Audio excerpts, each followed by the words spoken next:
Welcome to LIS 560A presentation on public library browsing for the art student. My name is Joel Steinpreis, and I'll be walking you through a workshop geared for first or second year college studio art students.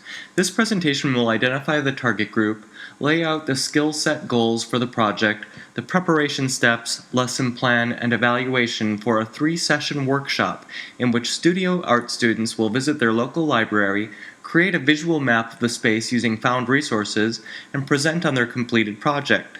Some of the images can be rather small in this video, so please note that the lesson plan and further details can be found through the link in the description of this video. This workshop will target first or second year collegiate studio art students, engaging them in discovering their library resources within the context of their academic and professional goals. First, who is the art student? William Hemig tells of the preconception that artists dislike reading, but a personality inventory in the early 1980s by Lita Weitzel finds that the personality characteristics of art students are not significantly different than other students in other academic paths. Artists are perceived as individuals creating work from an internal well of creativity and inspiration. In the research available on the information behaviors of artists and art students, we find that this assumption is unfounded. Compiling visual, technical, and inspirational material is an essential part of the creative process. Focus groups interviewed in the late 1990s by Polly Frank uncover browsing as a primary way of gathering these creative components and of sparking creative inspiration. The creative individual needs to connect a variety of sources together to create a unified whole. An art student might one day run across stories of Icarus, the next day browse bird anatomy, and the next finalize a creative concept by learning about techniques used in black and red figure vases. The public library is the ideal setting for such exploration, but how do we prepare students to know what resources are available and feel confident in a library that can supply these creative leads? For the art student, confidence in discovering and connecting available resources can be as important to the creative process as picking up a paintbrush. The proposed workshop takes place over 3 sessions and introduces the local library to the beginning college art student, covering the 4 learning styles described by McCarthy and adhering to Keller's ARCS model. Over these sessions, students will receive an introductory tour of the library and develop a visual map of the space through copies of resources from each section of the library. Finally, students will present on the creative maps and discuss the possible use of library spaces for the art student or art professional. This project will engage students in developing the ability to generalize available resources in the public library, the ability to verbalize the resources found to an audience, and in creating meaningful visual maps. When delivered from the perspective of an art student or professional, these skills will provide the building blocks for informed browsing. Art students will gain confidence in the exploration of the public library space and will understand the relevance of the available resources to their academic and professional goals. In preparation for the workshop, the instructor should contact the library that will be the project setting. Active participation of librarians and staff will make for a more accessible, productive, and congenial environment for students, especially those who may be uncomfortable in a new space. The instructor should also be familiar with the library. If possible, the instructor should arrange to have library staff provide a physical tour of the space. The instructor may wish to gather unlabeled floor maps of the library on which students will develop their projects. Students may enjoy creating their own maps from scratch, but having a template available can be less daunting than a blank sheet. The instructor should also collaborate with the library to identify cost-effective methods to reproduce discovered resources. Among more traditional methods, recreating sketches from materials might be considered. Smartphones are prominent, although instructors should try to ensure groups have equal opportunities for reproducing materials.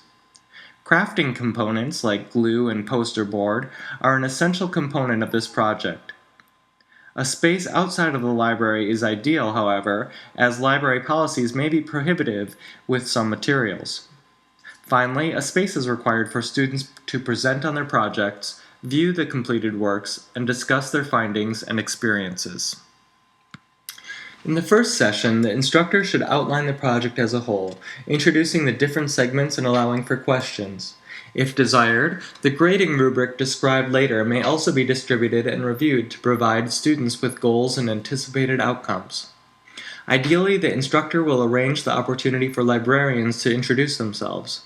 If a librarian is unavailable, the instructor should describe the different ways students may interact with librarians or staff in their upcoming exploration, as well as concrete examples of how artists and art students also interact with librarians. The tour should include an overview of general section groupings, areas of special interest, such as oversized books, special collections, biographical and historical materials, science and anatomy, magazine stacks, and other reference materials of interest. Technologies available for reproduction, such as photocopiers, scanners, or even 3D printers. Policies for materials. This might include what can be taken out of the library, duration of lending periods, or what materials require librarian assistance. And finally, other available resources, such as computers, reading rooms, microfilm, and other multimedia tools. Although this lesson plan is focused on browse, a quick overview or refresher of library computer search tools may fit into the tour. Students should regroup in the classroom to review their experiences. Specific questions concerning the project should be anticipated, but this initial discussion might be directed to ways the student might anticipate an art student or artists using their library prior to their in-depth exploration. At the end of the 3 sessions, students will regroup to discuss their overall experience, so the instructor may want to keep a few notes to compare once the project is complete. In the second session, students are divided into groups and provided maps of the library dividing the space into different resources. Maps should be unlabeled except, perhaps, for call number references such as in the example of the Seattle Central Public Library map shown in the preparation slide. Students then explore each area to find materials that represent the particular section, keeping in mind the motivation an artist would have for using the material. Students may find it valuable to have a particular project in mind while identifying resources, reflecting on how material from each section could be combined with imagined project research.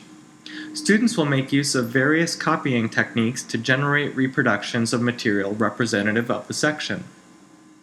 Students will next compose a visual map using their collected resources.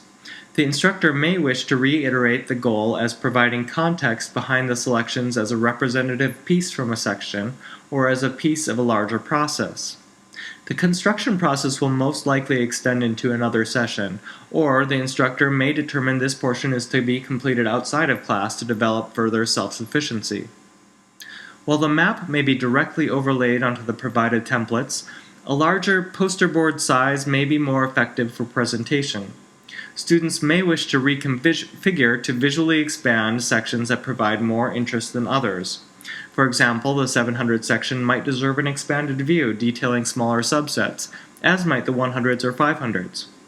Although the map is intended to be visual, students should not be completely banned from including text. Examples of relevant inspirational prose might be added, or even technical text outlining a process could be a helpful addition. In the final session, student groups will present their visual maps and describe their interpretation of both the organizational groupings and the utility the sections might have for an artist. Presentations may be set at 10 to 15 minutes or adjusted as needed to ensure students have sufficient time to identify the core criteria. Finally, have students discuss their thoughts about the project as a whole. The instructor should promote discussion of challenges, successes, useful tips in navigating the library space, and resources the students may not have known were available until their investigation. Discussion may also compare initial thoughts from the first session conversation with the ending experiences with the library process. 2 rubrics are incorporated into the lesson plan, and a higher resolution can be found through the link in the description for this video. The first rubric describes the progressive competencies the instructor may use to evaluate the skills described at the beginning of this presentation. In general, the basic skill set will demonstrate adherence to the instructions. Library spaces will be accurately identified, described, and represented through the visual materials in the map. In the intermediate set, students will build upon the basics to identify the utility of sections for the art student or art professional. They will give examples of how materials might be used, and class discussion will show that other classmates will find their visual map aesthetically compelling. Advanced understanding of the skills will develop more detail around the library resources. Nuances will be discovered and explained, and the student may identify surprising new ways for art students to use library resources. For example, perhaps a music collection or library staff are developed as resources through their maps or discussion. The presentation will also be engaging to other classmates.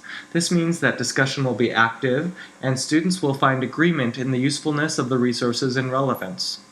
Finally, the visual map will convey a cohesive visual story that may utilize several different methods of reproducing resources. A sample grading rubric is also outlined here, breaking the project into 3 categories for group participation, map building, and presentation. The instructor may decide to provide this rubric to students, but should be prepared to explain to students unfamiliar with grading rubrics. Some students may find this a valuable resource for understanding expected goals, while others may not. At the end of this lesson plan, students should find themselves familiar with the basic areas of the library. The act of creating a physical end product is intended to appeal to visually creative minds, but perhaps more importantly, students should feel confident in returning to the library and exploring in context of their own future art projects. Thank you for your time, and happy map making!